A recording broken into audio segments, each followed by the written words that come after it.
Hi, I'm Kelly Stickney. I'm here with Don Macdonald and Doug McConnell. So Don, why did you choose to swim the English Channel? Well, since I've been a little boy, I've wanted to swim in lakes and long distances, but the real thing that sent home to me was my second cousin, Scott Spiker, got shot down in the Second Gulf War, and while I was on vacation, I was standing on the Omaha beach in Normandy, France, and looking across the channel, and it kind of made a connection for me, with what happened to him.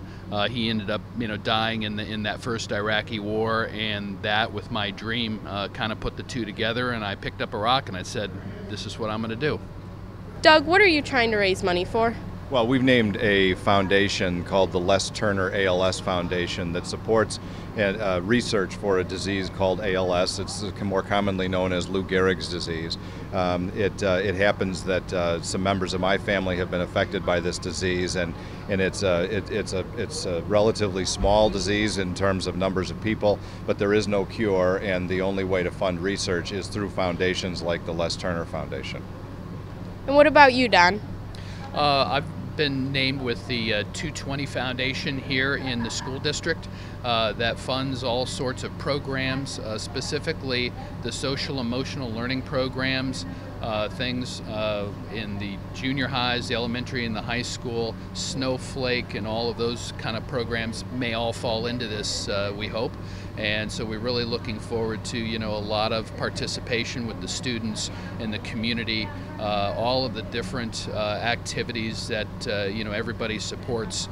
We're just trying to add more emphasis to that, get more involvement, and, raise funds to, kind of continue all that really good work. Speaking of social and emotional health, do your wives and friends think you're crazy? Yes, in short, especially at first, when the idea first came up, I think it was quite a challenge for them to kind of get their arms around it and so forth. I'm very lucky. We both are very lucky. We have very supportive families and friends and so forth. Not only are they stepping up and making donations in very handsome numbers, but it's turned out to be kind of an interesting project for the whole family. Doug, how are you preparing for this adventure? Well, most of it over the winter, of course, has been pool swimming and so forth. We'll start back outdoors in a few weeks. There is a lot of preparation time. Right now we're swimming about 20 miles a week in the pool, which really takes a couple of hours a day, 5 or 6 days a week. The other challenge is obviously with the weather here and whatnot, we were able to swim outdoors in open water through October, and starting in late April, it's a couple of weeks from now, we're doing a swim in Tampa Bay, and then we'll be outdoors pretty much regularly after that. Don, how do you expect this event to occur? Well, we go over in August for about a 10-day window. The reason for that is there is a lot of really nasty weather in the English Channel. We'll be in Dover, England, swimming to the Calais, France coast, and so we have to wait for good weather to go, and typically you get about a 24-hour window notice from the captain. These are 50, 60-foot boats. You have a captain, and you actually have a rules monitor. In addition to, you have support crew that provide you with food and feeds.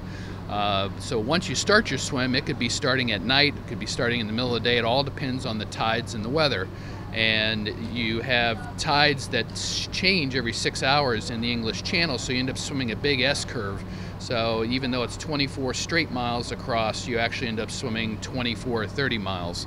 And depending upon the wind and the waves, it can be a short day or it can be a long day. While we're swimming, we stop and we eat food. You can't touch the boat. Nobody can, touch you or help you out, so they actually throw you food, typically hooked onto a rope, water bottles, things of that nature. And for me, everyone is a little different. For me, I stop about every 30 minutes and I eat, high protein, high carbohydrate foods, bananas, things of that nature, watery oatmeal. So you can, sustain your energy, because not only are you having to have energy for swimming, but also because the water can be anywhere from 58 to 62 degrees, you have to keep your body warm. So you're expending an enormous amount of energy doing both of these at any time. Reporting from the Barrington High School pool, I'm Kelly Stickney. Good luck, guys. Thank you. Thank you.